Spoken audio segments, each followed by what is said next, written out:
একটা উনুন তৈরি করব। আজ বুধবার, অন্য দিনে আমি করতে পারি না।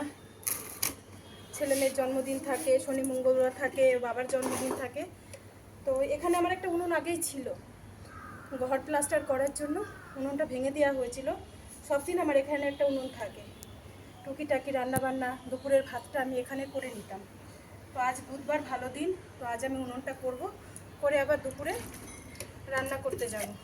তো একবারে তো পুরো উনুন হবে না, রোজ কিছুটা কিছুটা করে উনুনটা করে নেব, পুরো কমপ্লিট করে নেব, নিয়ে তারপরে আমি উনুনটা আপনাদের দেখাবো, উনুনটা কী করে, উনুনটা কেমন তৈরি করলাম, তো পুরো তৈরি করার পরেই দেখাবো। আর ওই উনুনে নানান জিনিস আমি রান্না করে দেখাবো আপনাদের। তো পুরো শানে করবো না, কেননা শানটা গরমে ফেটে যাবে।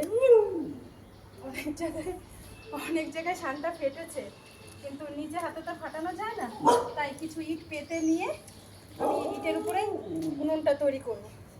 তো উনুনটা আমি একটুখানি করে নিয়ে যাব রান্নায়। তো রান্নার ভিডিও নিয়ে কী কী রান্না করি দুপুরে সেটাও দেখাবো এর সঙ্গে। ঠিক আছে, উনুনটা তৈরি করতে রাখি।